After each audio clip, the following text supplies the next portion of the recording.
आज के इस वीडियो में हम ओम के नियम का जो सैद्धांतिक अध्ययन हमने किया था तो उसी की चर्चा को आगे को बढ़ाएंगे।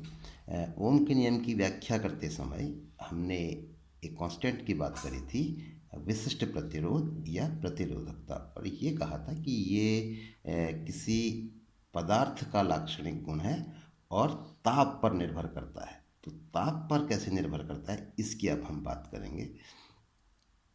ये एक धातु का चालक है, एक चालक है जिसमें धनायन है और एक इलेक्ट्रॉन पर हमको अपना ध्यान केंद्रित करना है, तो केवल एक इलेक्ट्रॉन को इसमें दिखाया गया है। इससे पहले हम उस सूत्र पर आते हैं जिसकी हम चर्चा करने जा रहे हैं। विशिष्ट प्रतिरोध रो इसके लिए संकेत लिया था m/n² टाउ, जहाँ टाउ जो है वो श्रांति काल है, किन्हीं दो टक्करों के बीच का औसत समय। बाकी नियतांकों से हम परिचित हैं। m इलेक्ट्रॉन का द्रव्यमान है, n एकांक आयतन में मुक्त इलेक्ट्रॉनों की संख्या है और e इलेक्ट्रॉन पर आवेश की मात्रा है। अब यहाँ पर जैसा हम देख रहे हैं इस सूत्र में रो का मान टाउ पर निर्भर है, यानी कि श्रांति काल पर निर्भर है। तो ताप वृद्धि से इस टाउ पर क्या प्रभाव पड़ता है इसकी हम पहले बात करेंगे। तो टाउ के लिए सूत्र अगर हम कहें, क्योंकि ये समय को व्यक्त कर रहा है, किन्हीं दो टक्करों के बीच का औसत समय, तो समय बराबर होता है दूरी बट्टा चाल। तो इस सूत्र को हम कैसे व्यक्त करेंगे? किन्हीं दो टक्करों के बीच का औसत समय बराबर किन्हीं दो टक्करों के बीच की औसत दूरी बट्टा औसत वेग, उसकी जो स्पीड है उसका औसत मान। तो ये जो लैम्डा हम यहाँ पर कह रहे हैं इसको माध्य मुक्त पथ कहा जाता है। किन्हीं दो टक्करों के बीच का माध्य दूरी के बीच की माध्य दूरी, उसको माध्य मुक्त पथ कहा जाता है। और जो VRMS है ये भी एक जो जिस स्पीड से इलेक्ट्रॉन चल रहे हैं तो उसके एक औसत मान को व्यक्त करता है। तो एक टाउ का मान कैसे बदलता है इसकी हम पहले बात करेंगे। तो ये टक्कर देखें, हम एक परमाणु से टकरा रहा है इलेक्ट्रॉन, फिर आगे बढ़ रहा है, दूसरे परमाणु से ये धनायन से टकरा रहा है, परमाणु ही है ये, धनावेशित है। तो किन्हीं दो टक्करों के बीच जो माध्य दूरी है उसको हम लैम्डा कह रहे हैं, माध्य मुक्त पथ, और किन्हीं दो टक्करों के बीच का औसत समय है उसको टाउ से हम दिखाएं, शांति काल इसको कहा गया है। तो यहाँ पर अगर हम देखें अब कि ताप वृद्धि से इस टाउ का मान कैसे परिवर्तित होगा, तो क्या होगा, हमको परमाणु की संरचना, परमाणु मॉडल जो होता है, अणु मॉडल जो होता है पदार्थों का, वो पता होता है। ठोसों में क्या होता है कि जो अणु होते हैं वो अपने ही स्थान पर रहते हुए कंपन करते हैं, अणु या परमाणु जो भी कहें। अब ताप के बढ़ाने से कंपन का आयाम जो है वो बढ़ जाता है, तो उस पर ध्यान देना है हमें। मान लो हम एक जैसे चित्र में दिखाया जा रहा है, इस आयन की बात करते हैं। ये आयन मान लो इन दो बिंदुओं के बीच कंपन कर रहा है, जैसे तीर के द्वारा दिखाया गया। तो जैसा हम देख रहे हैं इस समय ये इलेक्ट्रॉन इससे नहीं टकरा रहा है, सीधे निकल जा रहा है। अब अगर हम इसके ताप में वृद्धि कर दें तो इस समय देखें तो माध्य मुक्त पथ है लैम्डा। अब अगर ताप के बढ़ाने से इसका कंपन आयाम जो है वो बढ़ जाएगा, इस पर ध्यान देना है। तो अब क्या होगा, ये इलेक्ट्रॉन दूसरे वाले आयन से टकराने पर, यहाँ पर जब हम देखें इस परमाणु से टकराने से पहले इससे टकरा जाएगा। तो इससे टकराएगा तो क्या हो जाएगा, इसका जो माध्य मुक्त पद है वो कम हो जाएगा, लैम्डा का मान जो है वो घट जाएगा। तो इस चीज़ को समझना है हमें, ताप के बढ़ने से लैम्डा का मान कम हो गया, और क्योंकि ताप का मतलब हम ऊष्मा दे रहे हैं, ऊर्जा दे रहे हैं, और ऊर्जा देने का मतलब हो गया उसकी गतिज ऊर्जा में जो है वो वृद्धि हो जाएगी। गतिज ऊर्जा में वृद्धि होगी तो उसके वेग में वृद्धि हो जाएगी, तो VRMS का मान जो है वो बढ़ता है। तो इस तरीके से इस चीज़ को हमें देखना है, इन सूत्रों का उपयोग करते हुए फिर उसको समझना है। तो जैसा हम देख रहे हैं कि ताप बढ़ाने पर लैम्डा का मान घटता है जबकि VRMS का मान बढ़ता है। तो इन दोनों का प्रभाव इस सूत्र से अगर हम देखें, ये आ रहा है सूत्र, तो लैम्डा क्योंकि अंश में है तो इसका प्रभाव घटने से घटेगा, बढ़ने से बढ़ेगा। तो लैम्डा घटता है तो इसलिए टाउ घटेगा, और यहाँ VRMS हर में आ रहा है तो इसके बढ़ने से टाउ घटेगा। तो यहाँ पर देख रहे हैं ये घट रहा है, ये बढ़ रहा है, तो संयुक्त प्रभाव क्या होगा, दोनों के ही कारण ये घटता है। तो इस प्रकार ताप बढ़ाने पर टाउ का मान घटता है। अब हम एक एक करके अलग अलग प्रकार के पदार्थों की बात करेंगे। पहले हम बात करते हैं धातुओं की। तो धातुओं के लिए देखिए इसमें एक चीज़ और आ रहा है, एम और ई तो संख्याएं हैं सीधे सीधे, इनका तो ताप से कोई संबंध नहीं है, लेकिन एन और टाउ ये दो चीज़ें हैं। तो धातुओं के लिए इस एन का मान जो है ताप पर निर्भर नहीं करता है। ताप के घटने बढ़ने से मुक्त इलेक्ट्रॉनों की संख्या में कोई परिवर्तन नहीं होता है। तो इस तरीके से केवल एक चीज़ है टाउ, टाउ पर केवल निर्भर रहेगा। तो जैसा हमने देख लिया कि ताप के बढ़ाने से टाउ का मान घटता है, तो अगर इस सूत्र का उपयोग करें रो बराबर एम बटा एन ई स्क्वायर टाउ, तो टाउ के घटने से रो का मान बढ़ेगा। तो इस तरीके से ताप वृद्धि से धातुओं की प्रतिरोधकता का मान जो है वो बढ़ता है। अर्धचालकों के केस में क्या होता है, अब अर्धचालक इसमें जो मुक्त इलेक्ट्रॉनों की संख्या होती है एकांक आयतन में, ये ताप के बढ़ाने से बढ़ जाती है। जैसा अब हम अध्ययन करेंगे आगे को, अर्धचालकों में सबसे बाहरी कक्षा में 4 के आसपास इलेक्ट्रॉन होते हैं। तो जैसे जर्मेनियम या सिलिकॉन के हैं तो 4 इलेक्ट्रॉन होते हैं। तो ये इलेक्ट्रॉन बाहर से ऊर्जा पाकर मुक्त हो जाते हैं, तो बहुत भारी संख्या में। क्योंकि धातुओं की जब हमने बात करी तो 1 या 2 इलेक्ट्रॉन एक परमाणु से निकल रहे थे, अब अर्धचालकों के केस में एक परमाणु से 4 इलेक्ट्रॉन निकलेंगे, तो कहेंगे इसको भारी संख्या में मुक्त इलेक्ट्रॉन जो है वो मुक्त हो जाते हैं। तो इस तरीके से एकांक आयतन में मुक्त इलेक्ट्रॉनों की संख्या काफ़ी ज़्यादा बढ़ जाती है। तो ये फर्क है धातुओं और अर्धचालकों में। तो अर्धचालकों में ताप वृद्धि से एन का मान बढ़ता है, और बहुत बढ़ता है, ये ध्यान देना है, बढ़ता है। साथ ही एन के मान में वृद्धि रो के मान में कमी से अधिक होती है। रो का मान कम होता है, जैसे हमने अध्ययन किया था पहले स्टेप में, वो तो यहाँ पर भी लागू होगा। इसमें एक चीज़ और हो रही है कि एन का मान जो है वो बढ़ जा रहा है, और जैसा हमने समझा कि एन के मान में बहुत ज़्यादा वृद्धि होती है, जिससे एन के मान का जो है वो अधिक प्रभाव पड़ता है। तो यहाँ पर जैसे देख रहे हैं यहाँ पे एन के बढ़ने से रो का मान घटेगा। तो अर्धचालकों के लिए लैम्डा का मान जो है वो ताप के बढ़ने से घटता है। धातुओं का उल्टा हो रहा है, धातुओं में ताप वृद्धि से रो का मान बढ़ता है, जबकि अर्धचालकों में घटता है। ऐसे ही अब हम बात करेंगे मिश्र धातुओं की। तो मिश्र धातु एक से अधिक धातुओं का मिश्रण। तो क्या होगा, जैसा धातुओं के लिए होता है, तो धातुओं में ताप के बढ़ने से प्रतिरोधकता बढ़ती है, तो मिश्र धातुओं में भी बढ़ेगी, ये तो जाहिर बात है।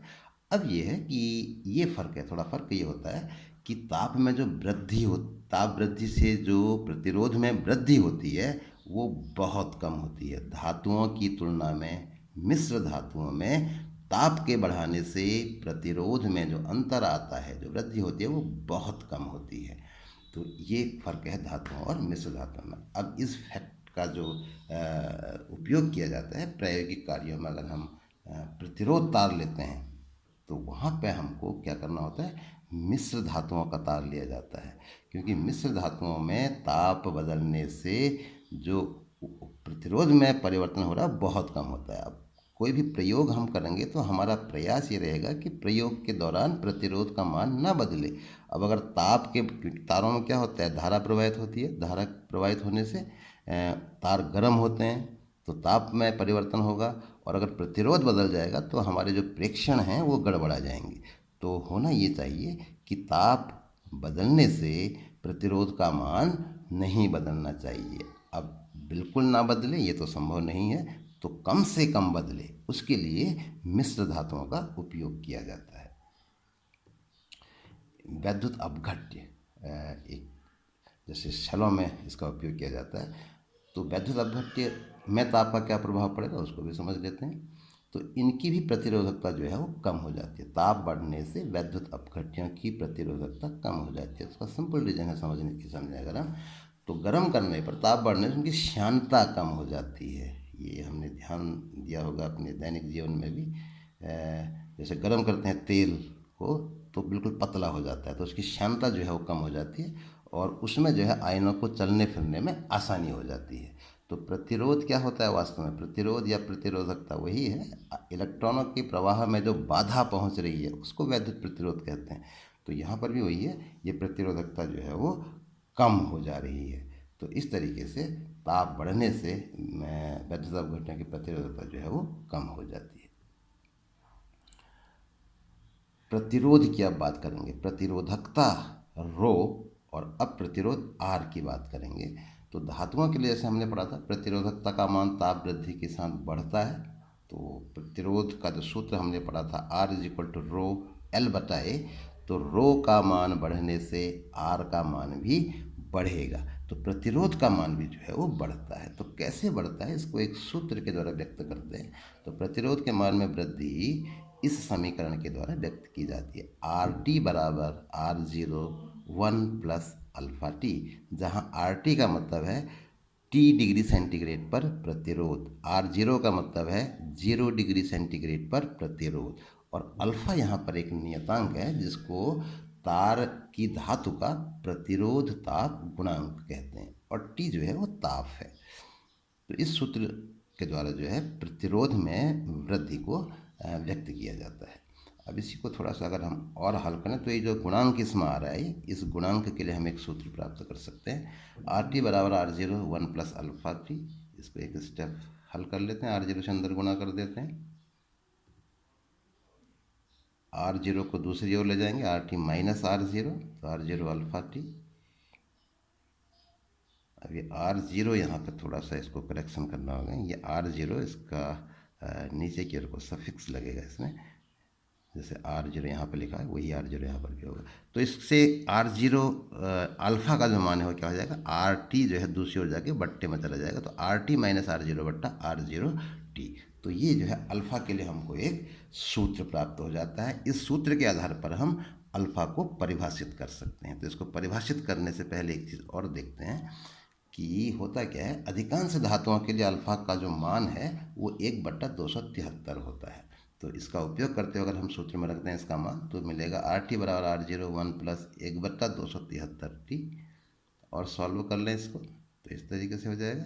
अब 273 प्लस टी, ये टी डिग्री सेंटीग्रेड में ताप है, तो 273 प्लस टी क्या हो जाएगा, परम ताप हमको प्राप्त हो जाएगा। तो आर जीरो कैपिटल टी बट्टा 273, जहाँ कैपिटल टी तार का परम ताप है। अब क्योंकि आर जीरो 0 डिग्री सेंटीग्रेड पर प्रतिरोध ये एक नियतांक होगा और 273 एक संख्या है, तो इस तरीके से हम कह सकते हैं कि आर टी जो है वो कैपिटल टी के समानुपाती होता है। यानी कि किसी भी तार का, या शुद्ध धातु की बात यहाँ पर होगी, शुद्ध धातु के तार का प्रतिरोध अथवा प्रतिरोधकता तार के परम ताप के अनुक्रमानुपाती होती है। अब जो सूत्र हमने अभी पढ़ा था उसके आधार पर हम प्रतिरोध ताप गुणांक को परिभाषित करते हैं, अल्फा बराबर R T minus R zero बटा आर जीरो इंटू टी। तो इस सूत्र में अगर हम आर जीरो का मान 1 ओम मान लें, टी 1 डिग्री सेंटीग्रेड ताप में अगर वृद्धि करें तो हमको प्राप्त होगा अल्फा बराबर R T minus R zero. तो इस तरीके से इसकी परिभाषा क्या बन जाएगी, यदि किसी तार का 0 डिग्री सेंटीग्रेड पर प्रतिरोध 1 ओम हो तो उसके ताप में 1 डिग्री सेंटीग्रेड की वृद्धि करने पर उसके प्रतिरोध में होने वाली वृद्धि R T minus R zero किसको व्यक्त करेगा, प्रतिरोध में वृद्धि को। शुरू में आर जीरो था और ताप बढ़ाया तो आर टी हो गया, तो यह अंतर प्रतिरोध में वृद्धि को बताएगा। तो यही जो है अल्फा के बराबर होता है। तो इस तरीके से इसकी परिभाषा बन जाएगी, यदि किसी तार का 0 डिग्री सेंटीग्रेड पर प्रतिरोध 1 ओम हो तो उसके ताप में 1 डिग्री सेंटीग्रेड की वृद्धि करने पर उसके प्रतिरोध में होने वाली वृद्धि उसके तार के पदार्थ के प्रतिरोध ताप गुणांक के बराबर होती है। तो इस तरीके से प्रतिरोध ताप गुणांक को परिभाषित कर सकते हैं। इसी के साथ एक चीज़ इसमें और पढ़ेंगे, विशिष्ट चालकता, विशिष्ट प्रतिरोध, विशिष्ट चालकता। प्रतिरोध क्या करता है, इलेक्ट्रॉनों के प्रवाह में बाधा डाल रहा है, तो प्रतिरोध उसको कहा गया है। और प्रतिरोध का के विपरीत एक डेफिनेशन है, उसके व्युत्क्रम से इसको परिभाषित किया जाता है चालकता, यानी चलने में, उसके चलने में सहायक उस सेंस में इसका अर्थ है। तो विशिष्ट चालकता जो है वो विशिष्ट प्रतिरोध का व्युत्क्रम होता है। तो विशिष्ट प्रतिरोध के व्युत्क्रम को विशिष्ट चालकता कहते हैं। तो सिग्मा इसके लिए संकेत लिया जाएगा, सिग्मा बराबर 1/रो। अब क्योंकि रो का मात्रक ओम मीटर होता है, तो सिग्मा का मात्रक ओम मीटर इनवर्स, यानी कि इसका उल्टा हो जाएगा। अब इसको थोड़ा और सॉल्व करके हम इसके लिए एक और सूत्र प्राप्त कर सकते हैं, सिग्मा बराबर 1/रो। अब रो का मान हमने पहले प्राप्त किया था E/J, जहाँ E वैद्युत क्षेत्र की तीव्रता है और J धारा घनत्व है। तो भिन्न अरे 2 बार तो उल्टा हो जाएगा, J/E हो जाएगा। अब इसको अगर हम क्रॉस मल्टीप्लाई कर दें तो ये संबंध हमको प्राप्त हो जाता है, J = सिग्मा E। ये वेक्टर फॉर्म में भी है, हमने इसको बोल्ड लेटर्स में दिखा रखा है, ये वेक्टर है J और E। तो इस तरीके से जो विशिष्ट चालकता और वैद्युत क्षेत्र की तीव्रता का गुणनफल धारा घनत्व के बराबर होता है, ये संबंध हमको प्राप्त हो जाता है। तो इस वीडियो में इतना ही।